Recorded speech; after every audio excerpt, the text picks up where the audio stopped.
네, 여러분 안녕하세요. 경비업법 강사 임대규 경비지사입니다. 여러분 오늘은요, 24회, 2022년도에 시행한 24회 기출문제를 여러분과 함께 풀어볼 시간인데요. 여러분들 현재 24회는요, 가다반이 공개된 상태예요. 근데 올해는 특별하게 이슈화가 되는 문제가 없기 때문에 이 가다반이 다 최종 답안으로 100%갈 것 같은 판단이 됩니다. 그래서 여러분들 오늘 기출문제를 같이 풀어볼 텐데요. 기출문제를 풀어보면서 중요한 게 여러분들 답을 찾는 게 중요한 게 아니에요.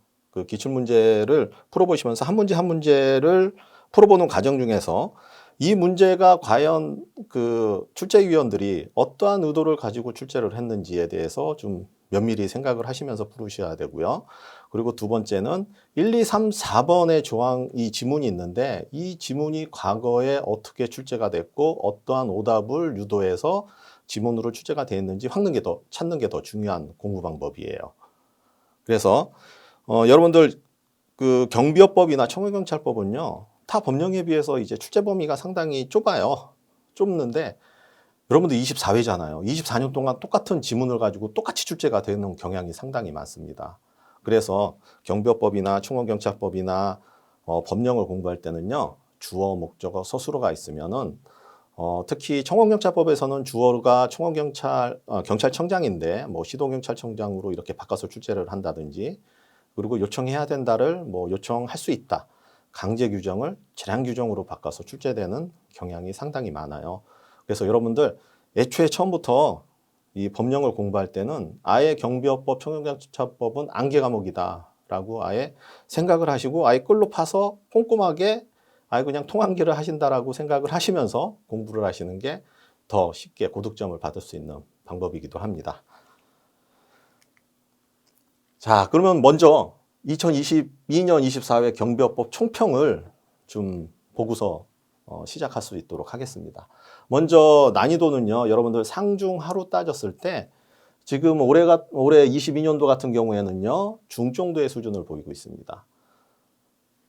한두 문제 정도는 진짜 경비업법을 뭐 형법 몇 조까지 외워야 되는 그런 문제가 한두 문제 정도 있었는데, 또 센스 있으신 분들은 또 앞에 거는 상관없이 뒤에 연도만 또 찾아내셔가지고 무난히 맞힐 수 있는 분들이 상당히 많았습니다. 그래서 작년이나 재작년이나 뭐 이런 과거에 비해서 올해는 만점자가 상당히 많이 나올 것으로 예상이 되고 있고요. 출제 경향을 보면은 여러분들 작년 대비해서 이 이슈화가 되는 문제가 없어요, 올해는. 그래서 이 가다반이 최종 답안으로 갈 확률이 거의 100%라고 생각을 하시면 될 것 같고요. 과거에도 마찬가지지만요, 22년도에도 과거 기출문제 유형을 변형을 해서 출제되는 경우가 상당히 많았어요. 말씀드렸잖아요. 24년 동안 똑같은 문제를 출제하다 보니까 이게 크게 변화된 부분이 없었어요. 그래서 여러분들 기출문제를 최소 5개년치를 꼼꼼하게 풀어보신 분들은요, 이렇게 문제를 다가서기에는 상당히 쉬웠을 것이다 라는 생각이 듭니다. 그리고 세 번째가 중요해요, 여러분들. 자, 법령을 있는 그대로 암기하고 있는 그대로 해석하시는 분들이 고득점을 상당히 받을 수 있는 확률이 높았어요. 우리가 솔직히 사법시험 하시는 거 아니잖아요. 사법시험 공부 아니고 경비지도사 자격증을 취득하기 위해서 경비업법 법령이나 아니면은 청원경찰법 법령을 공부하고 있는 거잖아요. 그래서 너무 깊게 생각하시는 분들은 많이 틀리셨다라는 것을 올해 좀 분석할 수가 있었어요. 그래서 여러분들 예를 들어서 본인의 입맛에 맞게 해석을 금지하고 학대 해석을 금지하라라는 조항을 제가 왜 넣냐면은 2022년도 청원경찰법에 출제위원이 감독에 대한 부분을 물어보는 문제가 있었어요. 근데 어떤 분들은 너무 깊게 공부를 하시다 보니까 그래, 감독은 위임할 수 있지, 그래서 경찰서장이야 라고 선택하시는 분들이 꽤 많으셨어요. 그래서 여러분들 법령을 있는 그대로, 또 출제자가 감독 부분만 질문을 했으면 그 감독 부분만 생각하시면서 문제를 풀면 쉽게 찾을 수 있는 부분, 아무것도 아닌 부분을 틀리는 분들이 많으셨어요. 그리고 또 여러분들 가장 적합하고 가까운 한 개만 선택하라고 했잖아요. 여러분들 제가 우리 교재에도 나와 있어요. 수험생 유의사항. 근데 현장에서 수험생 유의사항 읽어보시는 분들 없으시잖아요. 그 중에 가장 적합하거나 가까운 답 한 개만 선택하도록 이렇게 명시가 되어 있어요, 여러분. 그래서 여러분들 기출문제 풀어보실 때는 우리 교재에 나와 있는 수험생 유의사항을 한 두세 번 정도는 반드시 읽어보셔야 되고 1번하고 4번이 비슷하고 정답 같다라고 하시면은 그 중에서 가장 적합한 답을 찾으세요. 이 부분이 가장 중요해요. 그래서 이런 분들은 1번을 만약에 정답이 4번이다 라고 했는데 1번을 선택하시고 나서 이제 이의 신청을 하시는 거죠, 여러분. 오히려 시험 공부하실 때마다 더 끌로 파세요, 그 문제를. 근데 여러분들 이의 신청을 하게 되면요, 출제위원들을 배제하고 외부 인원으로 구성을 한 다음에 이 문제가 오류가 있는지 안 있는지 판단을 하거든요. 근데 이 판단을 과거의 사례를 비춰봤을 때 바뀌는 경우가 거의 없어요. 물론 작년에 경우학에서는 두 문제가 범위 밖에서 나왔기 때문에 전환 처리가 됐지만은 경비업법에서는 그런 경우는 상당히 드물다라고 해서 여러분들 사전에 기출문제를 풀어보실 때 우리 교재에 있는 수험생 유의사항은 반드시 한 번 정도 읽고 넘어가셔야 될 것 같습니다. 그리고 최종적으로는요, 22년 예상 커트라인은 한 96.25점 정도가 될 것 같아요. 경우학을 포함해서 여러분들. 솔직히 저는 1년 동안 고생 많이 하시면서 공부를 하셨는데 한두 문제로 당락이 결정된다는 건 참 옳지 않은 방향인데 이 시험은 합격시키기 위한 시험이 아니고 떨어뜨리기 위한 시험이에요. 뽑는 인원이 한정돼 있잖아요. 그렇기 때문에 여러분들 올해는 96점, 진짜 낮게 좀 잡아도 95점 이상은 받으셔야지만 좀 합격선에 가까워지지 않을까라고 생각이 들어요.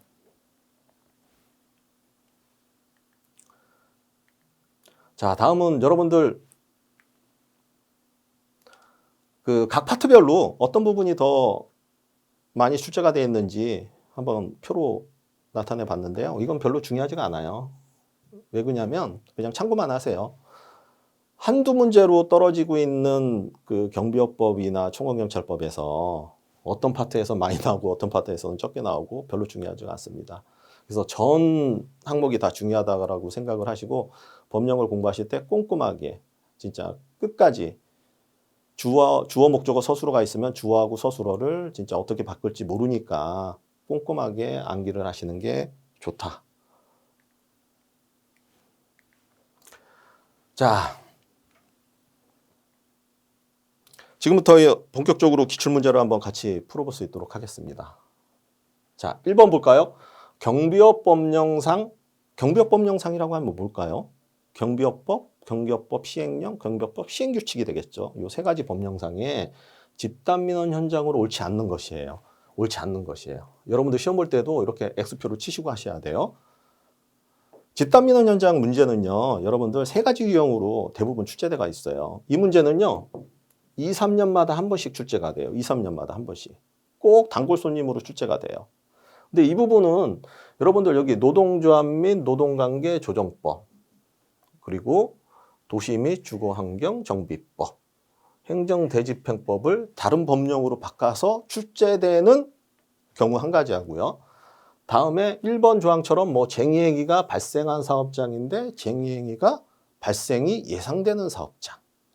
그리고 마지막에 하나 있잖아요. 여러분들 100명 이상의 국제행사, 체육행사 요거를 90명으로 바꿔서 출제되는 요런 세 가지 정도의 유형으로 2, 3년마다 한 번씩 출제되는 문제예요. 자, 한번 볼까요? 1번. 노동조합 및 노동관계 조정법. 맞죠? 이에 따라서 노동관계 당사자가 노동쟁의 조정 신청을 한 사업장 또는 쟁의행위가 발생한 사업장이에요. 이건 특별한 거 없죠. 자, 공유토지 분할에 관한 특례법 나오나요? 우리 경비업법 정의에 안 나오죠? 이 집단민원 현장에 이런 법령은 안 나옵니다. 뭐가 있어요? 건물, 토지 등 부동산 및 동산에 대한 소유권, 운영권, 관리권, 전유권 등 법적 권리에 대한 이해 대립이 있어서 다툼이 있는 장소예요. 이것도 다툼이 예상되는 장소는 아니에요. 다툼이 있는 장소예요. 그래서 이 관계법령을 바꿔서 출제했네요. 요거는 그래서 틀린 답이 되겠고요. 자, 3번 볼까요? 도시 및 주거환경정비법에 따른 정비사업과 관련하여 이해 대립이 있어 다툼이 있는 장소. 요 특별한 거 없죠. 맞습니다. 4번 볼까요? 행정대집행법에 따라 대집행을 하는 장소예요. 요거 집단면허 연장 맞죠? 그래서 정답은 2번이 되겠는데요. 여러분들 이 문제도요. 과거에 출제됐었어요. 자 보시죠. 도시개발법로 한번 오답을 유도한 적이 있었죠. 공유토지 분할에 관한 특례법 똑같잖아요. 요걸로 출제된 사례가 있어요. 그래서 기출문제를 풀어보신 분들은 이 문제는 뭐 특별하게 어려운 거 없이 풀었을 것이다.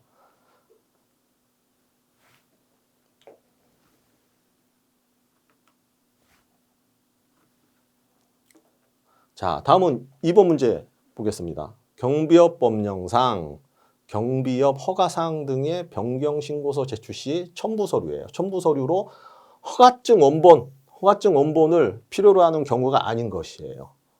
근데 여러분들 이거 문서로 외우면은요, 뭐 쉽게 외울 수도 있죠. 근데 여러분들 허가증 원본을 보신 분 없으실 거예요. 공부하시면서. 그래서 제가 허가증 원본을 이렇게 넣어봤어요.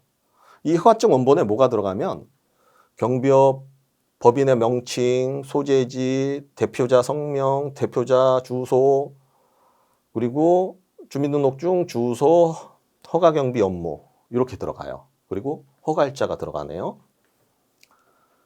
요거를 요 안에 포함된 거를 수정할 때는요. 여러분들이 이 허가증 원본을 제출해야 돼요. 허가증 원본을. 왜?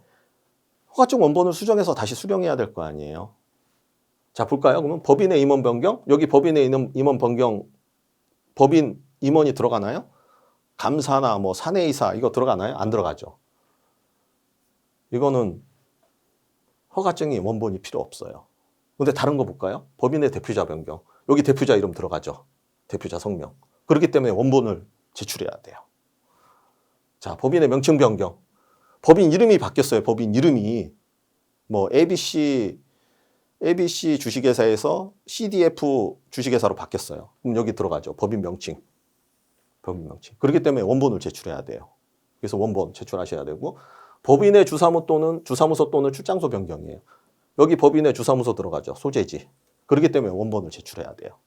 그래서 이 문제는 허가증 원본을 보시면서 암기하시는 게 상당히 쉽다. 뭐 물론 이거 없어도 충분히 풀 수 있는 문제이긴 하지만은 어쨌든 변경신고서 제출 시 첨부 서류로 허가증 원본이 필요하지 않는 것은 1번이 되겠습니다. 법인의 임원 변경. 법인의 임원 변경 때 뭐 제출해야 돼요? 이력서 제출해야 되잖아요. 임원의 이력서. 자, 3번 문제입니다. 경비업 법령상 경비업을 영위하는 법인의 임원의 결격사예요. 임원 결격사유에 해당하지 않는 것이에요. 여러분들 임원 결격사유 외우기 상당히 힘드시잖아요. 뭐 경비지도사 및 경비원의 결격사유. 이 결격사유는 단골 손님이에요. 매년마다 출제되신다고 생각을 하시면 돼요. 그래서 무조건 암기를 하셔야 된다. 근데 여러분들 이 법이요 바뀌었어요. 바뀌었는데 바뀌기 전에 그 지문을 출제해가지고 오답을 유도했어요. 자, 한번 볼까요?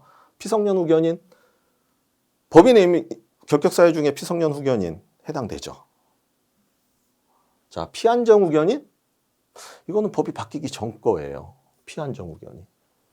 피한정 후견이 뭐예요? 그냥 간단하게 우리는 뭐 사법고시 공부하는 거, 경비업법 공부하는 거니까 간단하게만 그냥 대충 이런 개념이다라는 것만 알고 계시면 돼요. 피한정 후견인 뭐 신체적으로나 정신적으로나 뭐 일부분의 제약을 받아서 피한정이에요. 한정적으로 어떠한 한 기간 동안에 능력을 구사하지 못하는 거예요. 본인의 의사를 표현하지 못하는 것이에요. 물론 가정법원의 판결을 받은 자에 한해서만 되겠죠.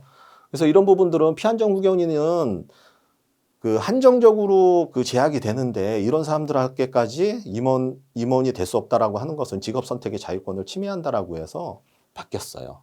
개정이 됐어요. 탁법 개정에 의해서 경비업법도 개정이 됐습니다. 그래서 피한정 후견인은 결격 사유에 해당하지 않는다. 그리고 파산 선고를 받고 복권되지 아니한 자, 파산 선고를 받고 복권되지 아니한 자. 여러분들 파산 선고 받고 복권되지 아니한 자도 올해 법령이 바뀌었어요. 바뀌었는데 요거 부분은 2023년도 강의를 할 때 세부적으로 좀 말씀을 드리겠습니다. 그리고 네 번째, 금고 이상의 형의 선고를 받고 그 형이 실효되지 아니한 자. 뭐 금고형이냐 징역형이냐 이런 거 별로 중요하지가 않아요. 뭐 금고하고 징역형의 차이점에 대해서는 뭐 나중에 설명을 드리겠습니다. 그래서 정답은 2번이 되겠습니다. 피한정 후견인. 여러분들 이거 법 개정됐어요? 안 돼요? 그 기타가 뭐 있을까요? 또 5번에 한번 보실까요? 우리 여기 2법. 2법이라는 건 뭐예요? 경비법을 얘기하는 거겠죠. 2법 또는 2법에 의하여 명령에 위반하여 허가 취소된 법인의 허가 취소 당시에 임원이었던 자로서 그 취소 후 3년이 지나지 않는 자. 요거 3년이요. 중요하죠. 뭐 맨날 나오는 문제예요. 자, 다음은 뭐 법인의 허가 취소 당시에 임원이었던 자로서 허가 취소된 날부터 5년. 뭐 19조 1항 2호 이런 것들은요. 나중에 설명을 할게요. 여러분들 한번 직접 찾아보세요. 이 부분들은 외경정 법법행위라고 경비원을 경비 업무 외에 종사를 시킨다든지 이런 문제가 있으니까 이런 것들은요. 나중에 여러분들 세심하게 좀 찾아보시면서 이렇게 공부를 하시는 게 좋을 것 같습니다. 그래서 어쨌든 피한정 후견인은 바뀌었다. 요거 명심하시기 바랍니다. 자, 4번 문제네요.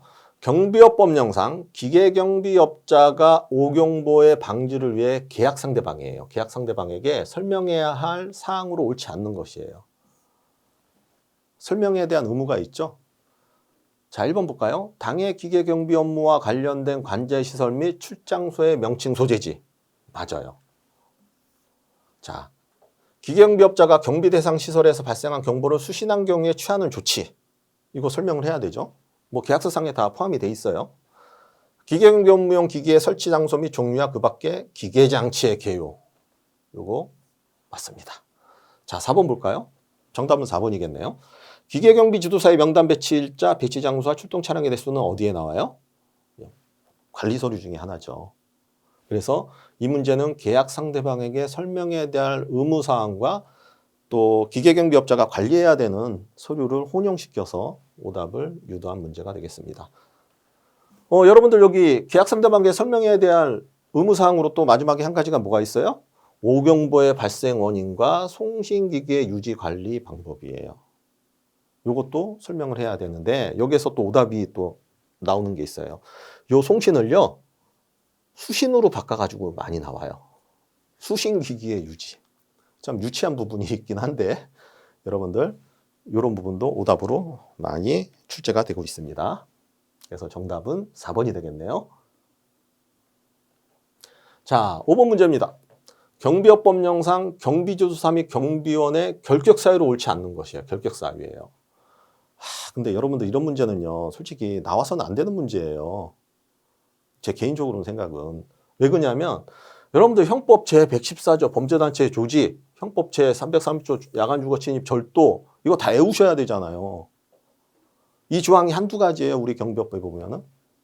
근데 이것도 단순화시켜서 암기하는 방법이 있어요. 자, 여기 한번 보실까요? 형법 중에 범죄단체 조직하고 범죄단체를 구성하고 활동을 하고 형법에서의 성관련 범죄는 10년이에요. 성범죄도 10년이에요. 우선 이것만 알고 있어도 이 문제 푸는 데는 특별한 문제가 없어요. 요거를 못 외웠다 쳐도 그래서 한번 1번 볼까요? 형법 제114조가 범죄단체 등의 조직이에요. 죄를 범하여 벌금형을 선고받은 날부터 몇 년이요? 10년. 이 지나지 아니하거나 금고 이상의 형을 선고받고 그 집행이 종료된 것으로 보는 경우도 포함하죠. 이 종료된 것으로 보는 경우는 어떤 경우가 있을까요? 뭐 사면, 대통령 사면 이런 것들이 있겠죠. 날 또는 집행이 유예 면제된 날부터 10년이에요. 여러분들 여기 보시면 형법상의 범죄단체 조직이 10년이죠. 이 문제는 이 조항은 맞네요. 자, 2번 볼까요? 형법 제330조 야간주거 침입절도. 여기에 포함이 되나요? 조직 구성 활동, 성 관련된 범죄 포함이 안 되죠. 요거는 몇이에요? 5년이 되겠죠. 한번 5년이 됐는지 볼까요? 죄를 범하여 벌금형을 선고받은 날부터 5년. 맞네요. 5년이 지나지 아니하거나 금고 이상의 형을 선고받고 그 집행이 유예된 날부터 5년이 지나지 아니한 자. 요것도 맞네요. 그러면 결격사유. 자, 3번 볼까요? 아동, 성폭력 몇 년이라 그랬어요? 10년이라 그랬죠. 이거는 뭐 볼 것도 없어요. 아동 청소년 성보 10년인가? 한번 볼까요? 10년 맞네요. 이거 3번 맞고요. 성폭력 범죄 이거 10년이잖아요. 근데 10년 나오나요? 한번 볼까요? 아니하거나 군고 이상 형을 선받고 그 집행이 유예된 날부터 5년이네요. 5년이 아니고 몇 년이요? 10년이죠. 여러분들 경비법을 공부하시면서 가장 큰 틀로 생각하셔야 될 게 성하고 관련된 범죄는요, 형이 높아요. 뭐 다른 법령로에도 마찬가지예요. 그리고 집단민원 현장에 관련된 과태료가 높아요. 그래서 집단민원 현장하고 성하고 관련된 거는 10년이다 라고 생각을 하시면 될 것 같아요. 그리고 집단민원 현장에 대한 과태료도 다른 그 과태료보다는 거의 뭐 두세 배가 훨씬 넘죠. 그래서 집단민원 현장이 나오면은 다른 것보다는 과태료가 높다. 그리고 성하고 관련된 거 나오면은 다른 것보다 형이 높다. 근데 이 부분은요, 다 암기하시는 게 좋죠. 경비지사하고 경비원의 결격 사유 암기하시는 게 제일 좋죠. 제일 좋은데 그런 부분을 몰랐을 경우에도 뭐 형법에서는 간단하게 외워두세요. 형법에서는 범죄단체 조직 및 구성활동, 그리고 형법에서의 성 관련 범죄는 10년이고요.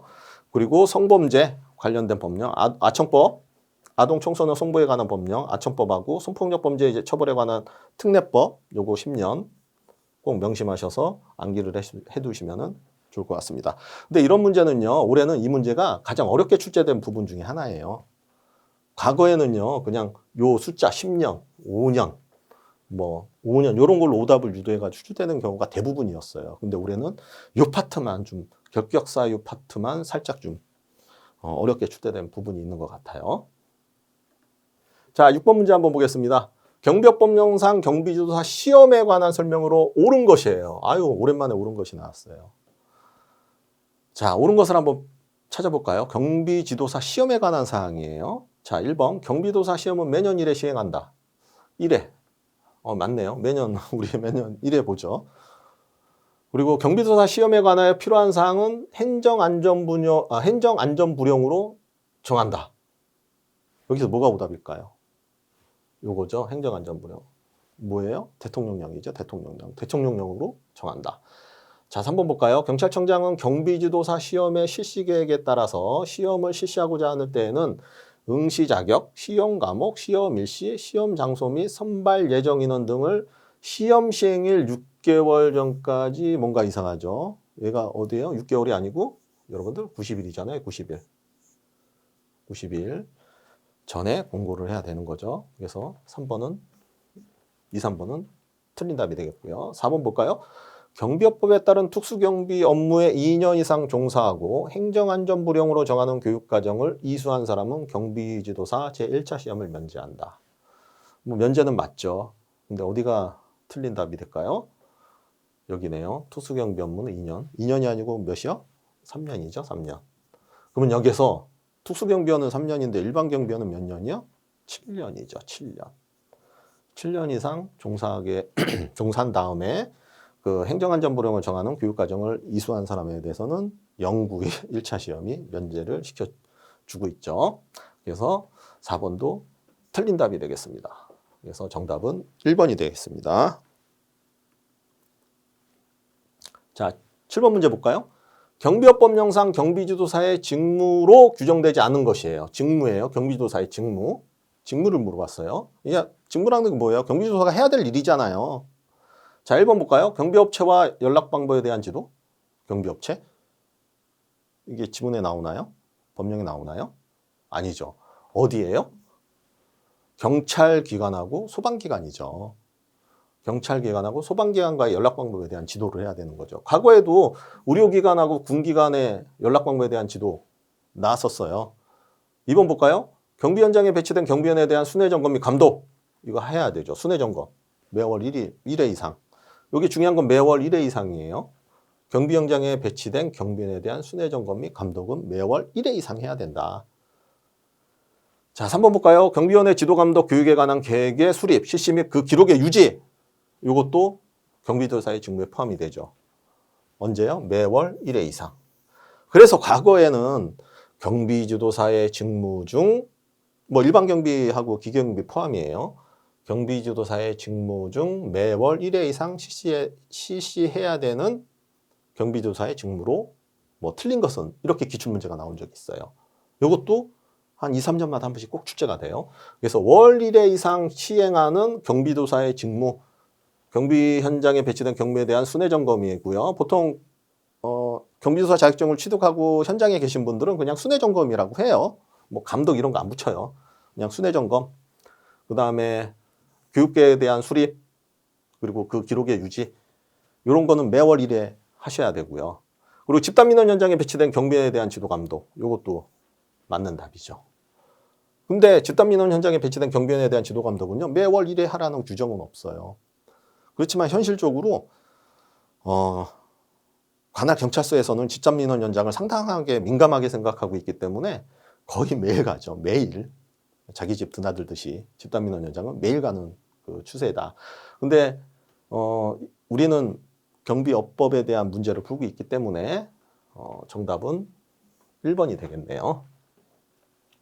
그리고 직무 중에 또 뭐 기계경비 지도사의 직무도 있겠죠. 그 기계경비 지도사의 직무는 그 밖에 대통령으로 정하는 경우 해가지고 시행령에 나오게 되죠. 그래서 여러분들 경비지도사 시험을 보시는 거잖아요. 그리고 경비지도사 자격증을 취득하셔야 되는 분들이기 때문에 이 직무에 대한 내용은 자주 출제돼요. 그래서 직무에 대한 것들은 반드시 꼼꼼하게 암기를 해두셔야 된다. 자, 8번 문제네요. 경비업법령상 일반 경비원 신인교육의 제외 대상이 아닌 사람이에요. 그러니까 신인교육을 제외시켜주는 규정이 있죠. 제외시켜주는 규정이 있는데 이거 같은 경우는 이제 제외 안 된 사람을 찾으라는 문제가 되겠죠. 자, 볼까요? 1번 경찰공무원법에 따른 경찰공무원으로 근무한 경력이 있는 사람. 신인교육 면제되죠. 그리고 2번 볼까요? 대통령 등의 경우에 관한 법률에 따른 경호공무원 또는 별정직 공무원으로 근무한 경력이 있는 사람. 이 사람도 면제가 되죠. 면제가 되죠. 자, 3번 볼까요? 소방공무원법. 이거 이상하잖아요. 소방공무원은요, 면제 규정이 없죠. 면제 규정이 없죠. 소방공무원은 근거가 없다. 그리고 군인사법, 부사관 이상 간부로서 근무한 경력이 있는 사람도 본인이 일반 경비원을 하겠다라고 했을 때 신용교육을 면제시켜준다. 근데 면제시켜줄 때 그냥 무작정 면제시켜주나요? 그 관련된 서류를 제출해야 되겠죠? 경력증명서라든지 이런 것들. 그래서 정답은 3번이 되겠고요. 여기에서 과거에 대통령 등의 경우에 관한 법률, 여러분 경호학에서 여러분들 공부하시죠?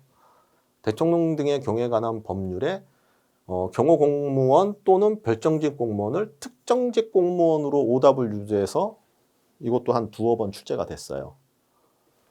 그래서 이렇게 틀린 이 지문들이 과거에 어떻게 오답으로 유도가 됐는지도 여러분들 잘 보시고 넘어가셔야 돼요. 그리고 신인교육을 제외시켜주는 사람이 추가적으로 또 있죠. 여러분들 경비지도사 자격증 취득한 사람이 일반 경비원으로 근무하는 경우가 의외로 없으실 것 같죠. 많아요. 경비지도사 안 하고 난 그냥 속편하게 일반 경비지도사 할래, 일반 경비 할래, 그리고 그냥 특수경비나 할래 라고 하시는 분들도 의외로 많아요. 제가 특수경비대장으로 재직할 때도 경비지도사 가지고 취득하시고 계신 분들이 한 3명 계셨는데 그분은 그냥 머리 아픈 거 안 하고 그냥 특수경비 하겠다라고 특수경비 하시는 분들도 상당히 있어요. 그리고 채용 당시 일반 경비원 신인교육을 받은 지 3년이 지나지 아니한 사람이에요. 채용 당시 일반 경비원 신인교육을 받았어요. 내가 그냥 신인교육을 받았는데 그냥 경비원으로 종사하지 않은 사람이에요. 그럴 수도 있죠. 그냥 신인교육을 받고 나 경비원 하기 싫어. 그래가지고 안 하시는 분들도 있는데 그런 분들은 3년 이내에 다시 그냥 그러면 나 이제 경비원 한번 해볼까? 라고 마음을 먹고 다시 경비원으로 취직해서 할 때는 3년이 지나지 않았으면 신인교육을 면제시켜줘요. 자, 그래서 정답은 8번 항의 정답은 3번이 되겠습니다. 자, 9번이네요. 경비업법령상 특수경비원의 무기관리 수칙 등에 관한 설명으로 옳은 것이에요. 여러분들 이 무기관리 수칙은요. 경비업법하고 청원경찰법의 무기관리 수칙이 거의 비슷해요. 틀린 게 별로 없어요. 그래서 경비업법에서만 완벽하게 암기해 놓으시면은 뭐 청원경찰법에서는 뭐 그렇게 특별하게 외울 건 없어요. 관리 책임자, 숙직 책임자 이런 것들만 조금 바뀔 뿐이니까. 그런데 매년마다 한 문제씩은 꼭 출제가 돼요. 매년마다. 그래서 경비업법에서 무기관리 수칙이 출제가 됐다라고 하면 청원경찰법에서는 출제가 안 되는데 올해는 신기하게도 경비업법에서도 무기관리 수칙 분야가 출제가 됐고 청원경찰법에서도 출제가 됐어요. 그래서 무기관리 수칙은 아주 면밀하게 좀 암기를 하셔야 되는데 이것도 또 웃긴 게 군대 갔다 오신 분들은요 딱 보면 딱 알아요. 그래서 크게 어려운 게 없어요. 자, 한번 볼까요? 무기관리 수칙에 관한 설명으로 옳은 것이에요. 무기를 대여받은 국가중요시설의 시설주는 무기를 지급받은 투수경비원으로 하여금 무기를 매주 1회 이상, 요거 수정에서 많이 나오잖아요. 매월 1회 이상, 뭐 오답을 유도하는 경우가 상당히 많잖아요. 매주 1회 이상 손질하게 해야 된다. 매주 1회 맞아요. 뭐 특별한 거 없죠. 자, 2번 볼까요? 무기를 대여받은 국가중요시설의 시설주는 특수경비원에게 무기를 출납하고자 하는 때에는 탄약의 출납은 권총에 있어서 항정당 15발. 요거 이상하잖아요. 소총에 있어서는 항정당 7발. 아, 이게 권총하고요. 소총을 이거를 바꿨네요. 이렇게. 소총이 한정당 15발이죠. 그리고 권총은 한정당 7발이 되겠죠. 그리고 중요한 거는요. 요 뒤에 여러분들 경비업법 뒤에 쭉 보면 나와 있죠. 오래된 탄약부터 우선적으로 출납한다. 요 부분죠. 요 부분도 과거에 뭐 최신 탄약부터 우선적으로 출납한다라고 출제된 바가 있습니다. 그래서 요거 주의해서 읽으셔야 돼요. 그래서 경비업법에서는요. 뭐 청원경찰법도 마찬가지예요. 요거 앞뒤를 이렇게 살짝 바꿔서 내는 문제 올해에도 한 2문제 정도 출제가 됐어요. 요거 유심해서 아무 생각 없이 그냥 쑥 읽고 지나가 버리면 틀리는 문제. 경비업법은요. 본인이 몰라서 틀리는 문제는 별로 없어요.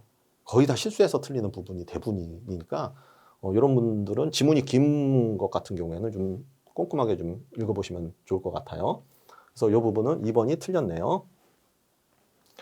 자, 3번 볼까요? 뭐가 틀렸는지. 무기를 대여받은 국가중요시설의 시설주는 고의 또는 과실로 무기를 빼앗기거나 무기가 분실도난 또는 훼손되도록 한 투수경비원에 대하여 경비업자에게 교체 또는 징계 등의 조치를 요청해야 된다. 이게 틀린 게 없는 것 같은데 요거네요. 요청해야 된다.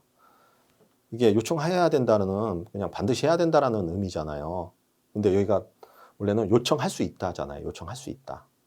재량 규정이잖아요. 해도 되고 안 해도 되고 이래도 되고 저래도 되고. 근데 여기에서는 요청해야 한다라고 강제적인 규정으로 오답을 유도했네요. 요거는 틀린 답입니다. 이런 문제가요. 이런 식의 주어 서술의 목적어를 바꾼 이런 문제가 많이 출제되고 있어요. 경비업법에서는. 청원경찰법에서도 마찬가지고요. 자, 4번은 뭐가 틀렸는지 한번 볼까요? 무기를 대여받은 국가중요시설의 시설주는 무기를 수송할 때에는 출발하기 전에 관할경찰서장에게 그 사실을 통보해야죠. 통보하고 통보를 받은 관할경찰서장은 2인 이상의 무장경찰관을 무기를 수송하는 자동차 등에 함께 타도록 해야 한다. 여기서 뭐가 틀렸을까요? 이게 경비업법 출제 기준의 특징이죠. 여기 1인이죠. 1인. 저도 특수경비 대장으로 팀장으로 재직 중에 무기를 수송해 본 적이 있어요. 무기를 수송해 본 적이 있는데 그 관할 파출소에다가 우리 무기 수송하니까 호송해 주세요라고 이제 전날에 통보를 하면은 이제 관할 경찰서에서 이제 무장 경찰을 보내줘요. 보내주고 이제 그 차가 칸보이한 상태에서 이렇게 무기를 수송하게 돼 있는데 여기에서는 법령에서는 1인으로 규정돼 있죠. 그래서 이것도 틀린다. 그래서 9번은 정답이 1번이 되겠습니다. 여러분은 근데 여기서요. 특수경비원은 매주 1회예요. 청원경찰법에서는 어떻게 나와요? 수시로 나오죠. 수시. 그래서 요거를 매월 2회 아니면 청원경찰법하고 헷갈리게 출제되는 경우 있죠. 수시로 손질하게 해야 한다. 이거는 청원경찰에 해당되는 사항이죠. 특수경비원이 아니고. 이런 식으로 오답을 많이 줘서 출제를 하는 사례가 상당히 많습니다.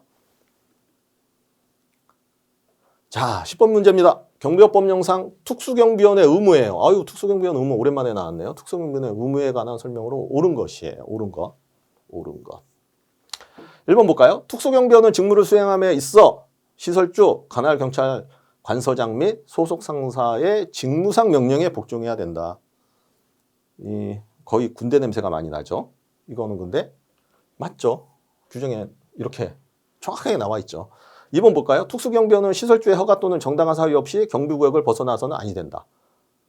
정당한 사유 없이 벗어나면 안 되죠. 근데 정당한 사유가 있으면 어떻게 돼요? 벗어나도 돼요. 이것도 기출문제에 나왔었어요. 정당한 사유가 있으면 벗어나도 돼요. 근데 여기서 틀린 답이 있죠. 특수경비원은 시설주의 허가가 아니죠. 시설주의 허가가 아니죠. 누구요? 바로 소속 상사의 허가죠. 소속 상사의 허가 또는 정당한 사유 없이 경비구역을 벗어나서는 아니 된다. 그래서 의무사항으로 틀린 답이 되겠습니다. 3번 볼까요? 특수경비원은 경비 업무의 정상적인 운영을 저해한다 하더라도 파업 태업이 아닌 다른 방법에 의한 쟁행위는 가능하다. 이거 쟁행위 못하죠. 특수경비원이 국가중요시설에서 권총하고 소총을 들고 군인처럼 무기를 들고 근무하는 사람들인데 이거는 군인이 파업하고 태업하겠다라는 얘기하고 똑같은 얘기잖아요. 그래서 우리나라 헌법에는요. 국가 안보 및 뭐 경제에 상당한 영향을 미칠 때에는 뭐 파업이나 태업을 금지시키는 조항이 있죠. 그래서 특수경비원은 파업이나 태업이 불가능합니다. 근데요. 여러분들 이거 과거에 한번 출제가 됐었어요. 특수경비원이 노동상권 중 행사하지 못하는 것, 행사할 수 있는 것 이렇게 한번 출제된 적이 있어요. 판례예요, 판례.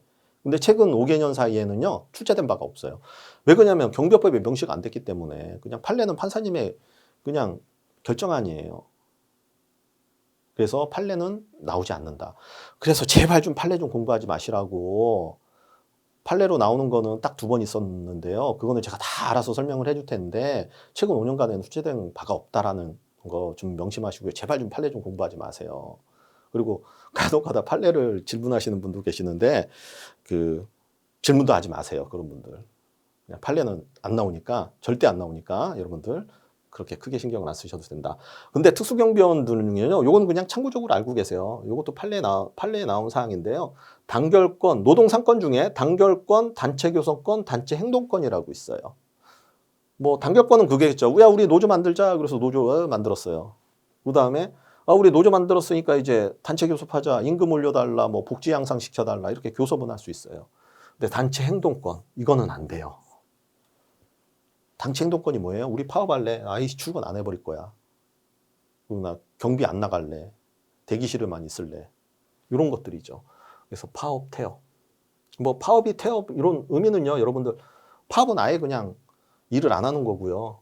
태업은 일은 하되 그냥 태만히 하는 거예요. 이렇게 간단하게 생각하시면 돼요. 자, 4번 볼까요? 특수경비원은 14세 미만의 자 또는 임산부에 대하여는 어떠한 경우라도 소총을 발사해서는 아니 된다. 뭐가 틀려요, 여러분들? 여기 나와 있네요. 총기 또는 폭발물을 가지고 대항하는 경우를 제외하고 해요. 만약에 총기 또는 폭발물을 가지고 대항을 해요, 그러면 소총 발사할 수 있잖아요. 그렇죠? 소총 발사할 수 있는 경우예요. 그래서 이것도 틀린 답이다. 어떠한 경우라도가 아니고요. 여러분들 총기 또는 폭발물을 가지고 대항하는 경우를 제외하고 해요. 제가 이라크에 있을 때, 제가 이렇게 근무할 때 실제로 그 폭탄 조끼를 들고 오시는 그 여성분이 계셨는데 그 부분을 잘 설득해가지고 그 집으로 돌려보낸 적이 있긴 있어요. 근데 그때는요, 어쩔 수 없어요. 제가 살기 위해서는 쏠 수밖에. 그래서 이런 부분은요, 총기 또는 폭발물을 가지고 대하는 경우를 제외한다. 이거는 자주 바꿔서 출제되는 부분이 있어요. 총기 또는 폭발물을 칼, 흉기, 위험한 물건 이걸로 바꿔서 출제된 게 벌써 1번, 2번, 3번 출제됐어요. 기출문제에. 그래서 이거 자주 출제되는 지문이다. 그래서 10번 문제 정답은 1번이 되겠네요. 자, 11번 보겠습니다. 경비업법령상 경비원의 복장과 장비에 관한 설명을 옳지 않는 것이에요. 경비원의 복장, 장비. 복장하고 장비예요. 뭐 복장하고 장비 뭐 그렇게 특별한 거 없잖아요. 여러분들 애우기에도 좀 뭐 어려운 것도 없고요. 1번 볼까요? 경비업자는 경찰 공무원 또는 군인이에요. 요거 경찰 공무원 군인 맞고요. 제복과 색상 및 디자인 등이 명확히 구별되는 소속 경비원의 복장을 정해야 한다. 그렇죠. 이거 정해서 어디에다가 보고를 해요? 시도경찰청장한테 보고를 하죠. 보통 우리 경비업자들이. 그래서 이 문장은 뭐 옳지 않는 것을 찾는 거기 때문에 뭐 특별한 게 없네요. 맞네요. 자, 2번 볼까요? 경비업자는 집단민원 현장이 아닌 곳에서, 여기서 주의하셔야 돼요, 여러분들. 집단민원 현장이 아닌 곳이에요. 집단민원 현장이면 좀 상황이 달라지죠. 경비업자는 집단민원 현장이 아닌 곳에서 신변보호 업무를 수행하는 경비원에게도 소속 경비업체를 표시한 이름표를 부착하도록 해야 된다. 뭐가 틀렸죠? 핵심은 이거죠. 집단민원 현장이 아닌 곳에서의 경비업체를 표시한 이름표를 부착 안 해도 되죠. 다 어떤 경우에요? 부득이한 경우에 관할경찰서장의 승인을 받아서 부착하지 않아도 된다는 거죠. 그래서 2번은 틀린 답이 되겠습니다. 자, 3번 볼까요? 누구든지 경비원이 휴대할 수 있는 장비를 임의로 개조하여 통상의 용법과 달리 사용함으로써 다른 사람의 생명, 신체 위해를 가해서는 아니 된다. 이건 뭐 특별한 거 없네요. 자, 4번 볼까요? 경비원은 경비의 업무를 위하여 필요하다고 인정되는 상당한 이유가 있을 때에는 필요한 최소한도. 요것도 참 아무것도 아닌데 최대로 바꿔서 출제되는 경우도 있었어요. 근데 여러분들 최소한도네요. 최소한도에서 경비업 법령에서 정한 장비를 사용할 수 있다. 과거에는 무기를 사용할 수 있다. 이렇게 오답을 유도했어요. 그래서 요 조항만으로도요, 한 3번 정도 출제가 됐어요. 요 지문이. 그리고 수시로 그냥 뭐 기존에 오답을 유도했던 거 똑같이 되는 경우도 상당히 많으니까요. 이 지문이 과연 과거에 어떻게 출제가 됐는지 한번 유심히 살펴볼 수 있도록 바랍니다. 그래서 4번도 맞는 답이죠. 그래서 11번의 정답은 2번이 되겠습니다. 그래서 여러분들 주의하셔야 될 게 집단민원 현장이 아닌 곳이에요. 집단민원 현장인 곳은 상황이 다릅니다, 여러분. 이거 유심히 잘 보셔야 돼요. 자, 12번 문제입니다. 경비업 법령상 출동 차량이네요. 출동 차량에 관한 내용이다. 가로 안에 들어갈 내용으로 옳은 것이에요. 경비업자는 출동 차량 등의 도색 및 표지를 이거는 솔직히 맞추라고 주는 문제잖아요. 이거는 맞추라고. 뭐가 있겠어요? 여기 경찰이잖아요. 경찰. 여기는요, 군. 3번이 정답이네요. 경찰. 요거 틀리신 분은 없겠죠. 요거 정답이 지금 11번 문제, 11번 문제 나오네요. 경찰 군인.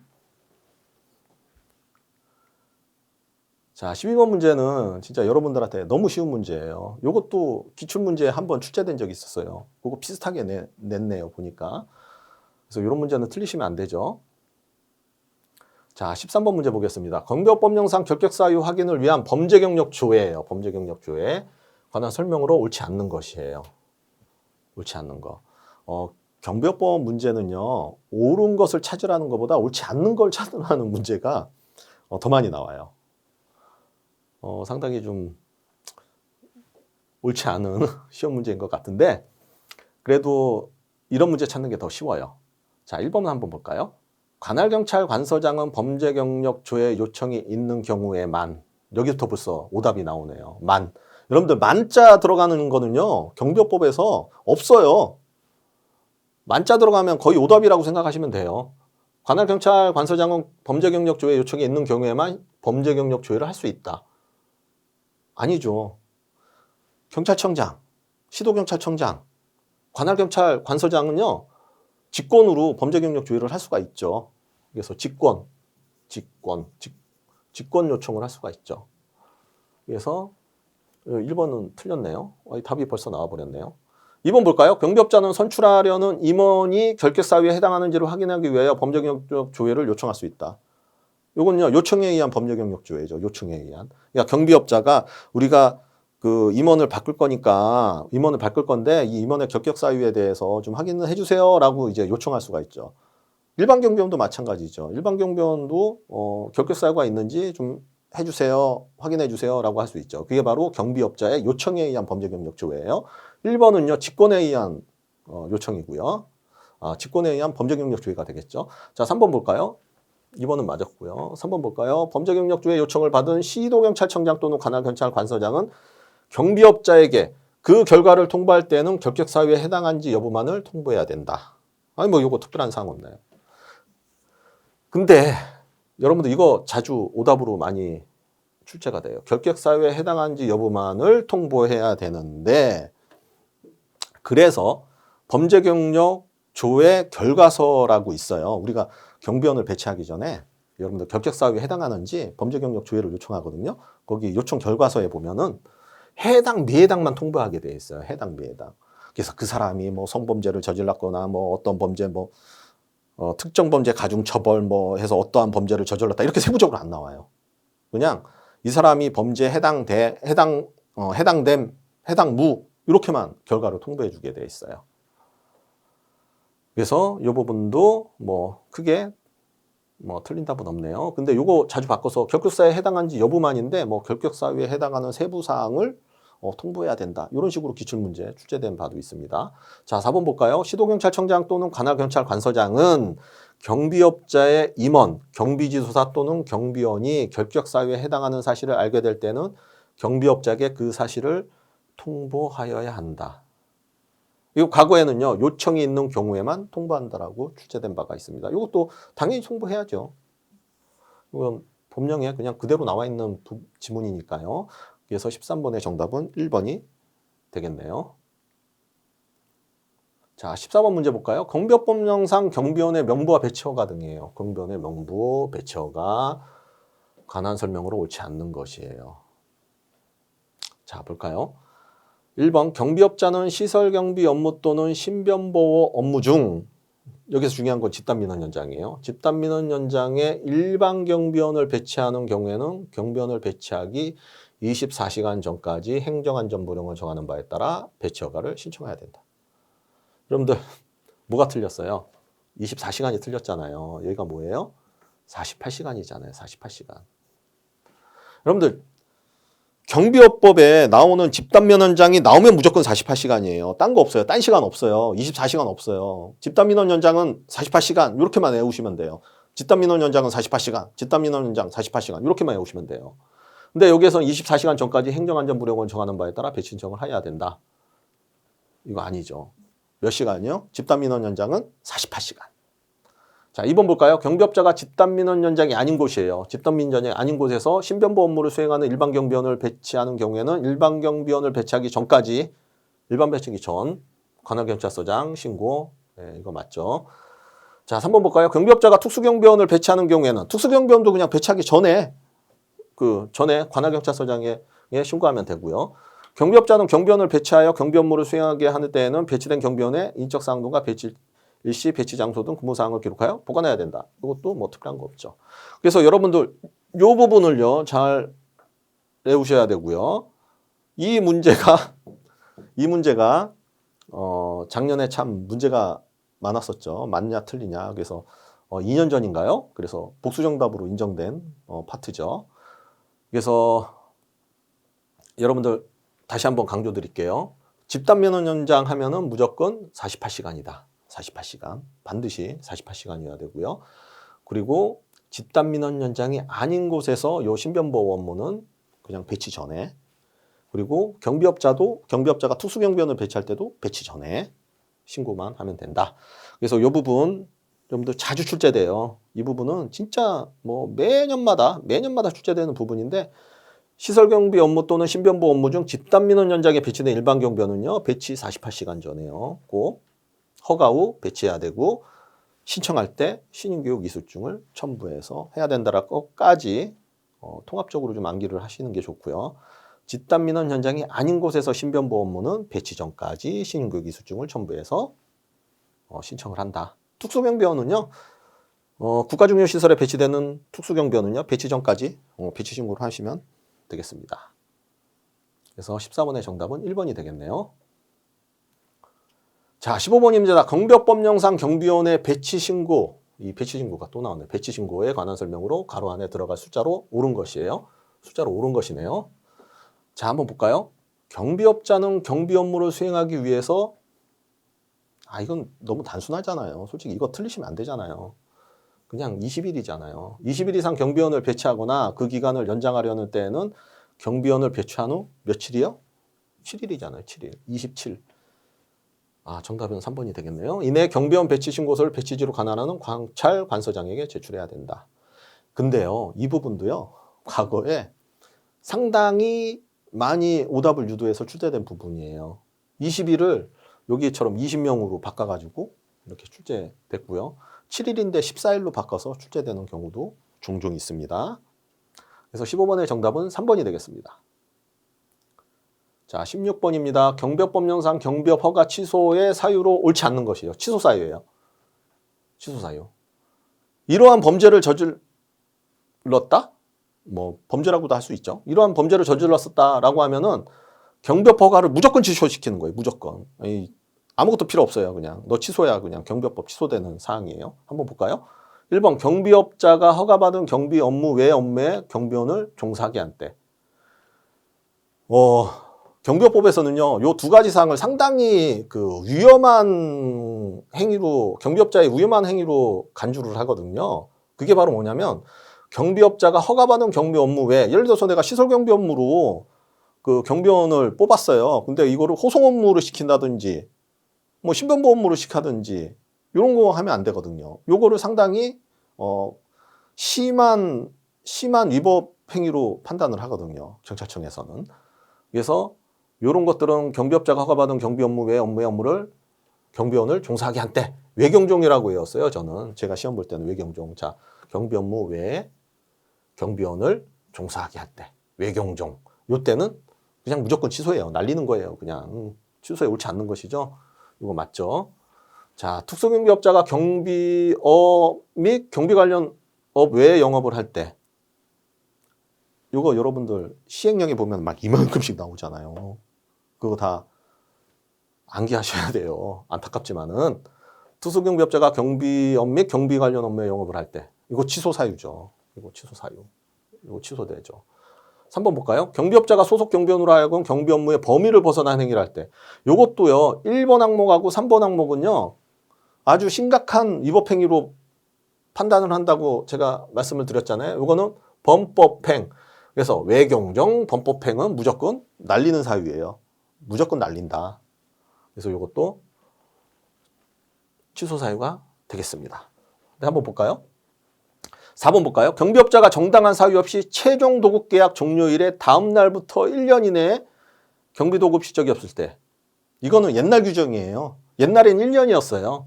근데 지금 규정은 뭐예요? 2년으로 돼 있죠. 2년. 1년에서 왜 2년으로 바뀌었냐면 1년마다 전국에요. 경비업자가 얼마나 많겠어요. 근데 다 도급을 할 수는 없잖아요. 도급해가지고 뭐 일을 하면 일이 많으면 얼마나 좋겠어요. 근데 없는 경우 경비업자도 있을 거 아니에요. 그 경비업자가 1년 동안 없으면은 다시 폐업하고 다시 경비업 허가 신청하고 폐업하고 허가 신청하고 폐업하고 허가 신청하기 계속 이루어지는 거예요. 1년으로 하다 보니까. 그래서 행정적 절차를 좀 간소화시키기 위해서 2년으로 바꿨습니다. 2년. 그래서 여기서 2년인데 1년으로 했네요. 요거 틀린 답이 되겠습니다. 요거는 취소 사유에 해당되지 않죠. 근데 여기에서도 요 4번 문항이요. 4번 문항이 상당히 자주 출제되게 돼요. 바꿔가지고. 기출문제에서 상당히 많이 출연되고 있는 지문이다. 어떤 게 바꿀까요? 이거 많이 바꾸죠. 1년, 2년 많이 바꾸고요. 이거 좀 치사한 문제인데 최종 도급계약 종료일의 다음 날부터인데 최종 도급계약 종료일부터 이렇게 오답을 유도해서 출제된 경우가 한 두세 번 있었어요.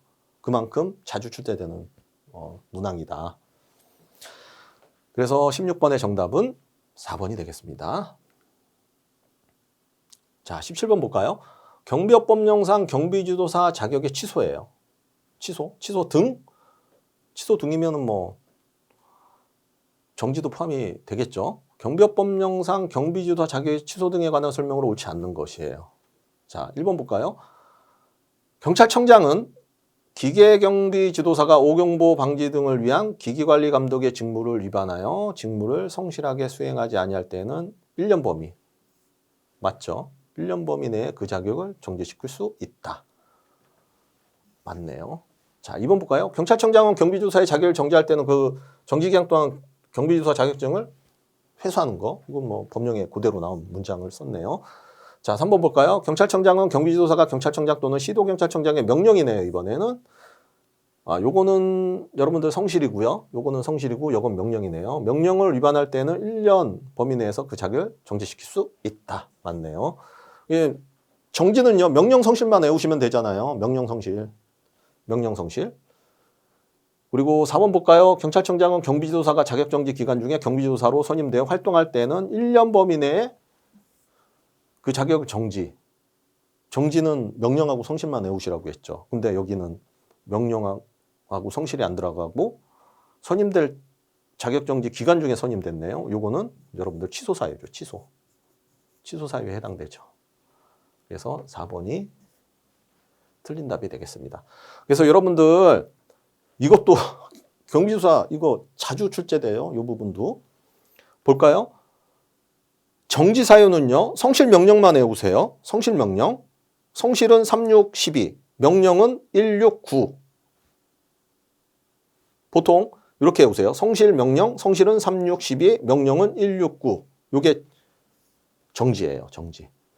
자, 취소 사유는요. 여러분들 요 보험과 같이 결격 사유에 해당될 때 그리고 허위 그 밖의 부정한 방법으로 경비지도사 자격증을 교부받을 때 그리고 경비지도사 자격증을 다른 사람에게 빌려줬을 때 그리고 자격정지 기간 중에 경비지도사로 선임되어 활동할 때는 이건 취소예요. 취소. 취소. 요거는 정지. 그래서 이 정지 부분도 상당히 많이 나와요. 요 36, 12, 169 요것도 많이 출제되는 부분이 있기 때문에 요거하고 같이 세트로 이렇게 암기를 해 두셔야 됩니다. 자, 18번 문제입니다. 경비원 법령상 경찰청장 또는 시도경찰청장의 청문이에요. 청문. 청문을 실시하는 행정처분에 해당하는 것을 모두 고른 것이에요. 모두 골라요. 여러분들 청문은요. 청문도 아까 전에 경비지도사 요 전문제에도 정지 분야는 성실하고 명령만 외우시라고 했죠. 요것도 그냥 취소하고 정지만 외우시면은요. 별 특별한 문제가 아니에요. 취소 정지. 뭐예요? 경비업 허가의 취소 또는 정지. 경비지도사 자격의 취소 정지. 요것만 보고서 한번 문제로 풀어볼게요. 경비업 허가의 취소? 경비업 허가의 취소. 취소. 맞네요. 경비업 영업정지? 영업정지 맞네요. 경비지도사 자격의 취소? 그래요. 요것도 청문 해당이 되죠. 경비지도사 자격 정지? 예, 맞네요. 네 가지가 다 맞네요. 기억, 니은, 디귿, 리얼. 이렇게 정답은 4번이 되겠습니다. 여기에서 이 문제도요. 과거에 자주 출제됐어요. 벌써 4번이나 출제됐어요. 경비업 허가 시 청문 실시, 법인의 임원 선임 취소 시 청문 실시, 경비원 징계 시 청문 실시, 과태료 부과 처분 시 청문 실시 이거 다 틀린 답이다. 그래서 청문도요. 취소 정지만 정확하게 알고 계시면은 맞추시는 데는 크게 지장이 없는 문제예요. 세심하게 세부적으로 암기하시려면 이제 경비업 허가의 취소 정지, 경비지도사 자격의 취소 정지, 취소 정지 이렇게만 암기를 하셔도 쉽게 풀 수 있는 문제가 되겠습니다. 자, 19번 문제입니다. 경비업 법령상 경비협회예요. 아이고, 경비협회는요 매년마다 몇 년 전이죠? 2년 전인가요? 경비협회 문제가 4문제가 출제되는 경우도 있었어요. 근데 그렇게 중요한가? 라는 생각도 드는데 어쨌든 경비협회는요 매년마다 한 2문제 정도 이상은 꼭 출제가 되니까요 잘 보셔야 돼요. 왜 그런지 아세요? 좀 암기하기 좀 까탈스럽거든요. 19번 볼까요? 경비업 법령상 경비협회에 관한 설명을 옳지 않는 것이에요. 옳지 않는 거. 자, 1번 볼까요? 경비업자는 경비 업무의 건전한 발전과 경비원의, 여기 경비원 잘 보셔야 돼요. 여기 경비지도사 이렇게 바꿔서 출제됩니다. 경비원의 자질 향상 및 교육 훈련 등을 위하여 대통령령이 정하는 바에 따라 경비협회를 설립할 수 있다. 맞죠. 자, 1번은 틀린 게 없고요. 2번 볼까요? 경비협회에 관하여 경비업법에 특별한 규정이 있는 것을 제외하고 민법 중 조합에 관한 규정을 여러분들 이거요. 한 24년 동안요. 24년도 아니고 최근에 한 5개년 동안 거의 제가 한 4번 이상은 본 것 같아요. 출제된 거. 이 조항은요. 언제든지 매년마다 나와요. 매년마다. 바꾸기 쉽잖아요. 요거. 민법을 다른 법으로 사법을 바꾼다든지 형법으로 바꾼다든지 조합에 관한 규정 아니면 재단법인으로 관한 요 문제도요. 지금 옳지 않는 게 지금 2번이네요. 2번도요. 과거에 조합 벌써 출제된 문제예요. 이것도 과거에 기출문제 푸셨던 분들은요, 그냥 아무런 뭐 제약 없이 풀 수 있는 문제예요. 근데 이 조항은요, 진짜 너무 자주 출연돼요. 너무 자주 출연돼. 경비업에 관하여 경비업에 특별한 규정이 있는 것을 제하고는 뭐요? 민법 중 조합이 아니고요, 사단법인이죠. 사단법인. 여러분들 사단법인, 재단법인 요거 너무 고민하지 마시고 그냥 사단법인을 외우세요. 그냥 법인 중에는 여러 가지 법인이 있는데 사단법인, 요 사람이 모여서 어떠한 일정한 일을 완성시키기 위해서 모인 집단이에요. 사단법인. 재단법인은 뭐예요? 여러분들 재단법인 많이 보시잖아요. 재단법인 뭐예요? 재산을 모으는 거예요. 그러니까 얘는 사단법인은 사람이 주고 재단법인은 재산이 주예요. 그래서 재단법인이라고 하는 거예요. 그리고 사단법인, 사람이 모였기 때문에 사단법인이에요. 그래서 뭐 재단법인이 뭐지 사단법인이 뭐지 경비업에서 아무 소용 없어요. 그냥 민법 중 사단법인에 관한 규정을 준용한다. 이렇게만 아시면 돼요. 그리고 3번 볼까요? 경비협회의 업무로는 경비원의 후생복지에 관한 사항도 포함된다.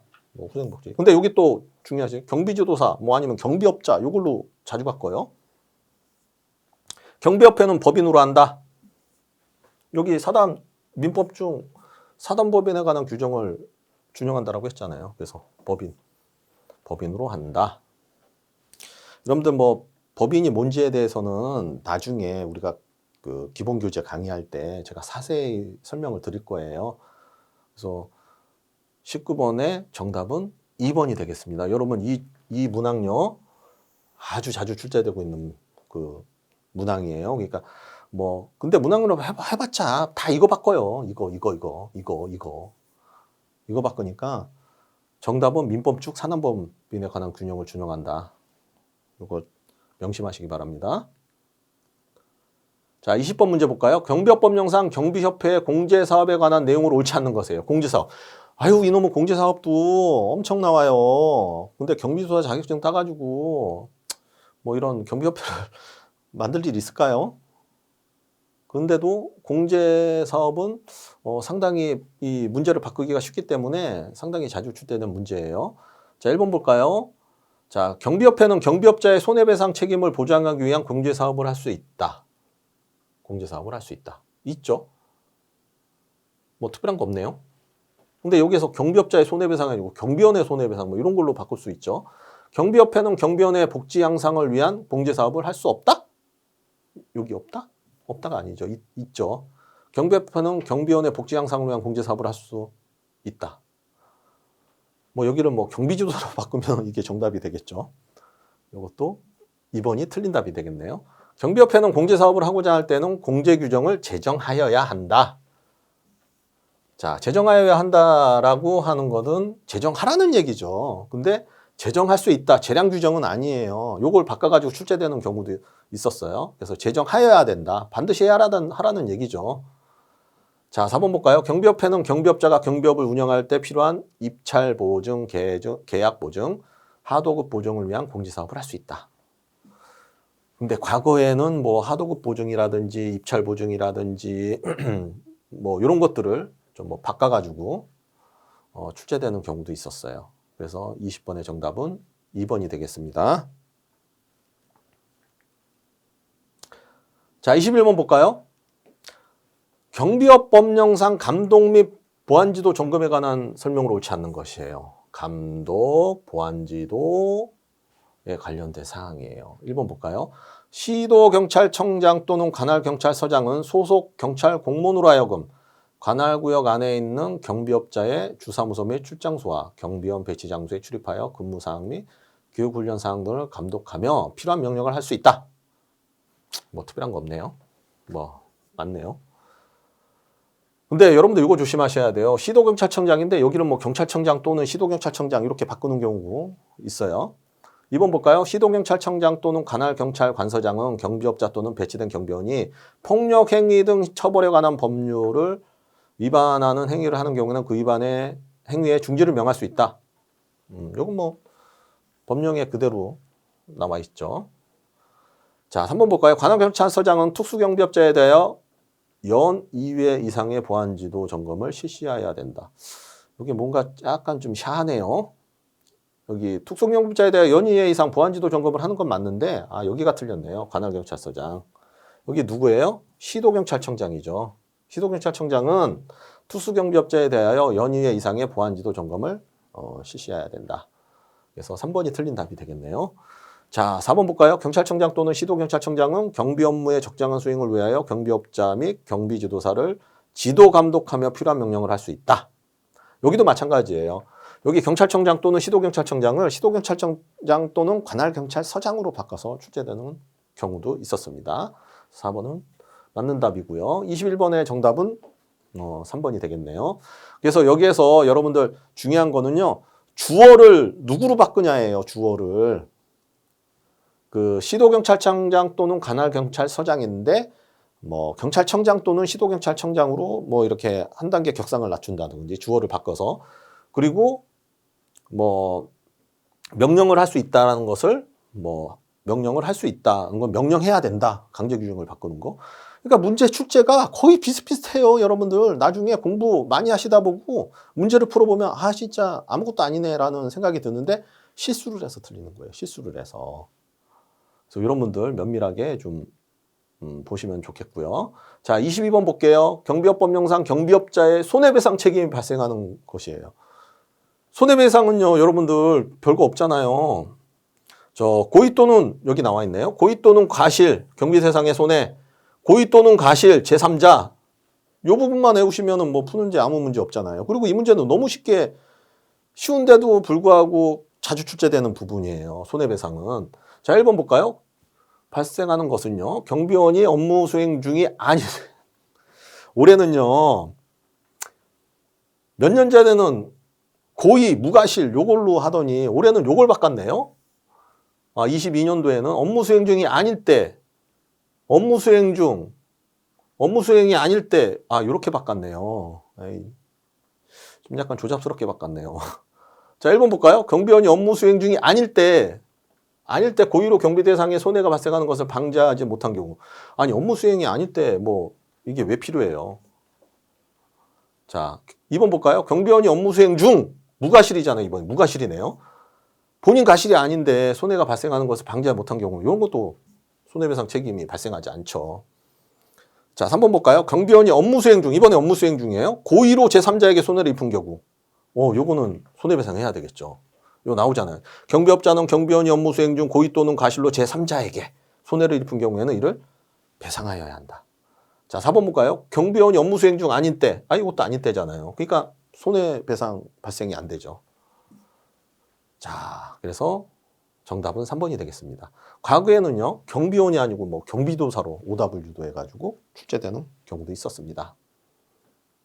그래서 여러분들 22번 문제도 이번처럼 손해배상 책임 있잖아요. 이런 부분도 고의, 무과실, 업무 수행 중일 때, 업무 수행 중이 아닐 때 이런 거를 바꿔서 자주자주 출제되는 조항이에요.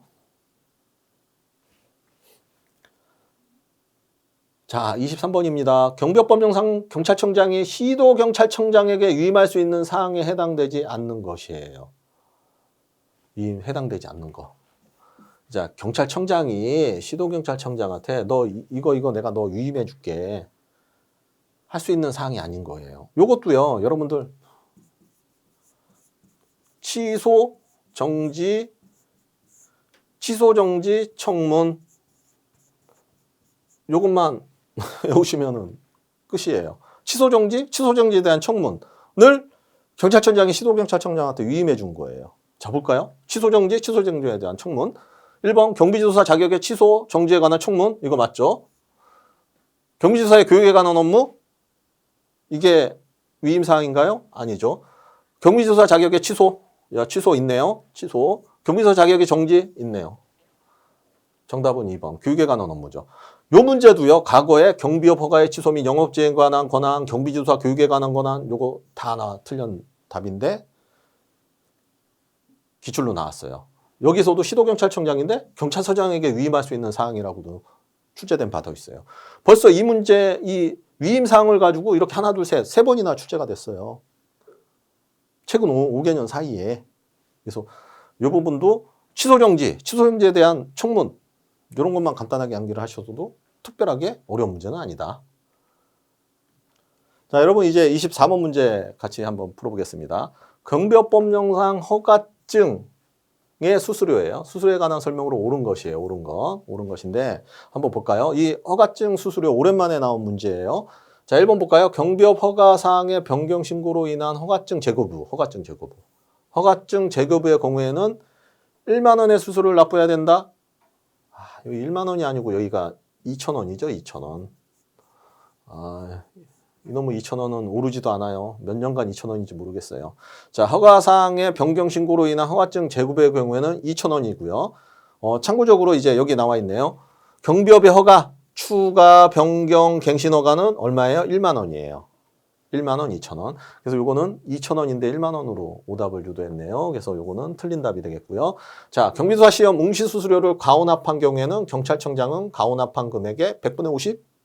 아니죠? 가온합한 금액이죠. 요거 틀린 답이 되겠고요. 3번 볼까요? 경비업의 갱신허가. 여기 갱신허가를 받고자 하는 경우에는 2,000원의 수수료? 이게 아니죠. 여기가 1만 원이네요. 여기가 1만 원의 수수료를 납부해야 된다. 자, 3번도 틀린 답이고요. 그러면 정답이 4번이겠네요. 자, 경비조사 시험 시행이 20일 전까지 접수를 취소하는 경우에는 경찰청장 응시수수료 전액을 반환해야 되죠. 전액. 10일 전에는 뭐예요? 응시수수료의 100분의 50. 수수료 문제도 뭐 가끔가다 출제가 되긴 되는데 여러분들 이렇게 100분의 50인지 응시수수료 전액인지 그리고 뭐 만 원인지 2만 원. 요 부분은 참 오랜만에 출제됐어요. 요 부분은 뭐 자주 출제되는 부분이 있는데 요 부분은 오랜만에 출제가 됐네요. 그래서 요런 분들 요런 부분들 응시수수료 전액인지 100분의 50인지 만 원인지 2천 원인지 여러분들 확실하게 구분해서 암기를 하셔야 됩니다. 그래서 24번의 정답은 4번이 되겠습니다. 자, 여러분 다음은 25번 문제 같이 풀어보도록 하죠. 자, 경비업법령상 위반 행위를 한 행위자에 대한 법정형이 다른 것이에요. 법정형. 뭐 1년 이내의 징역 또는 3천만 원이 1년 이하의 징역 또는 1천만 원 이하의 뭐 벌금이라든지 아니면은 3년 이하의 징역이라든지 3천만 원 이하의 벌금이라든지 이런 것들 다른 것을 찾는 부분이 되겠죠. 자, 한번 1번 볼까요? 경비 업무 도급인이 그 경비 업무를 수급한 경비업자의 경비원 채용 시 무자격자나 부적격자 등을 채용하도록 관여하거나 영향력을 행사한 경우 이거 뭐예요? 33이네요. 33.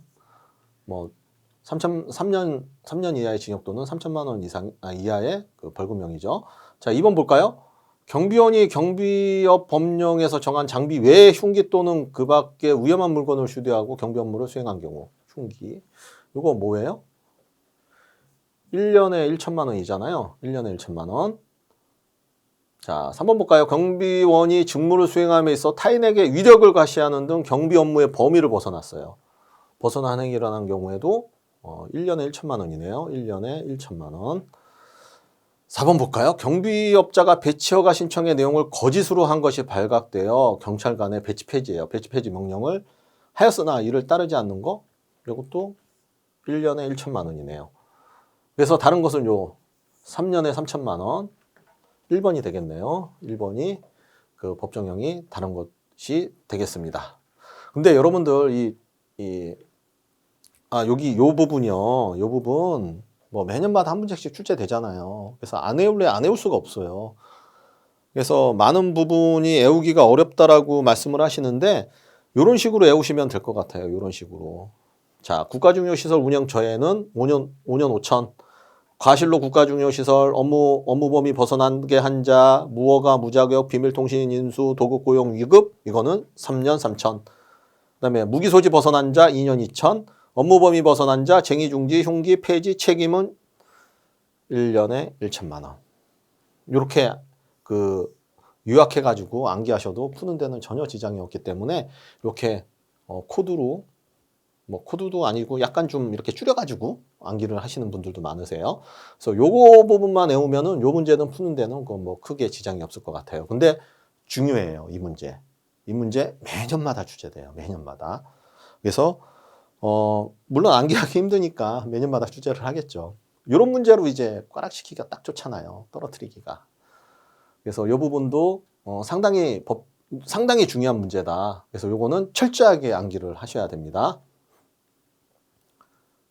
자, 26번입니다. 이제 경비업법 문제가 거의 다 끝나가네요. 자, 경비업법령상 과태료 부과 기준이에요. 과태료. 이 위에 문제 25번 문제하고 26번에 대한 과태료 있잖아요. 요 과태료 엄청 자주 나오죠. 매년마다 뭐 한 문제 이상은 무조건 나온다고 생각을 하시고 그냥 무조건 주구장창 외우셔야 돼요. 다른 방법이 없어요. 이거는.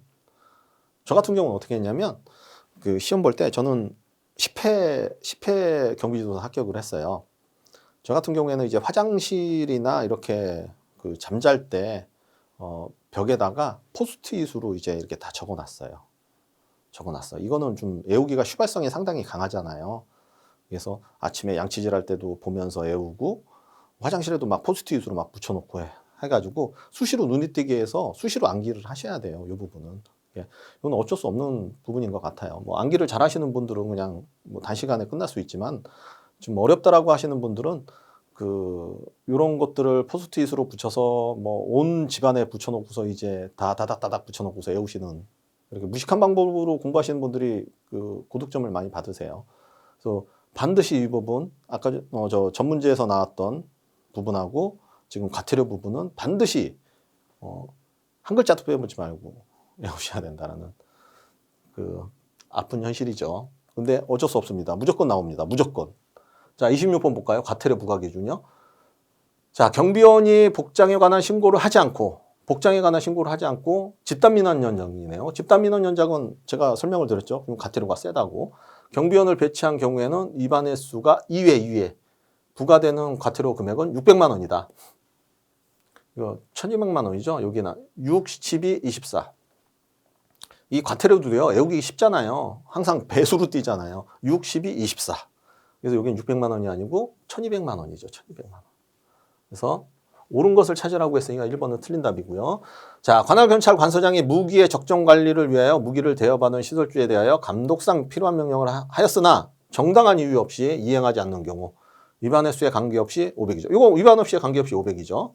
예, 이거 이게 맞는 답인 것 같은데요. 자, 3번 이름표를 부착하지 않거나 신고된 동일 복장을 착용하지 않고 집단민원 연장이에요. 집단민원 연장. 경비원을 배치한 경우에는 위반 횟수가 1회 부과되는 과태료 금액은 300? 100, 200, 400이잖아요. 100, 200, 400. 여기 100만 원이네요. 100만 원이 되겠습니다. 자, 4번 볼까요? 집단민원 현장에 배치되는 일반경비원. 오늘은 집단민원 현장 많이 나오네요. 집단민원 현장에 배치되는 일반경비원의 명부를 그 배치 장소에 비치하지 않는 경우에는 위반 횟수 3회. 여기 있죠. 600, 1200, 600, 1200, 2400. 3회니까 2400이 2400. 2400. 자, 저도 솔직히 이거 다 외우지 못해요. 이걸 다 어떻게 외우고 다녀요, 이거를.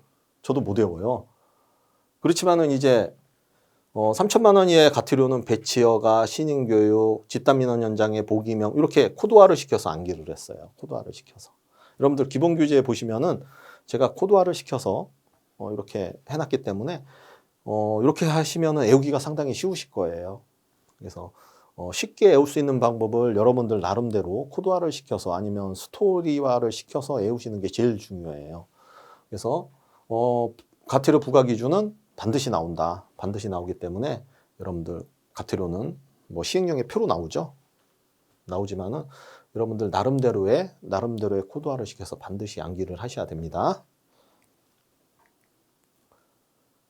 자, 27번입니다. 경비업법령상 경비원이 경비업무 수행 중에 경비업법령에서 정한 장비 외의 흉기 또는 그 밖의 위험한 물건을 휴대하고 죄를 범한 경우 그 죄에 정한 형의 2분의 1까지 가중처벌이에요.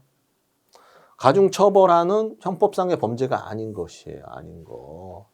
여러분들 이 문제하고요. 2020년도에 유사 문제가 출제가 됐어요. 근데 저는 개인적으로요. 이런 문제는 상당히 어려운 문제인 거예요. 왜?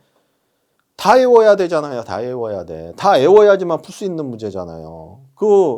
여러분들 법령에 보면은 이 가중처벌되는 죄명이 얼마나 많아요. 얼마나 많은데 그걸 다 외워야 된다라는 얘기예요. 이 문제를 풀려면은. 그래서 상당히 어렵다. 근데 과거에는 그런 것들을 지양하기 위해서 어떤 문제를 냈냐면 여러분들 경비원하고 특수경비원 뭐 차이점이 뭐가 있어요? 가중처벌되는 법령 중에 틀린 거.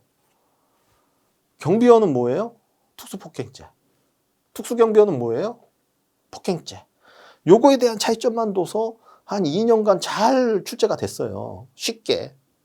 그래서 일반 경비원이 뭐 형의 2분의 1까지 가중처벌되는 뭐 형법상 틀린 것은 나가서 여기서 일반 경비원을 뭐 특수경비원으로 바꾼다든지 뭐 특수경비원을 일반 경비원으로 바꿔서 뭐 일반 경비원은 특수폭행죄고 또 특수경비원은 그냥 폭행죄를 범했을 때 2분의 1까지 가중한다. 이렇게 살짝 바꿔서 내는 문제가 대부분이었는데 올해는 유독 이거를 조항을 하나하나 다 애워야지만 풀 수 있는 문제로 이렇게 출제가 됐어요.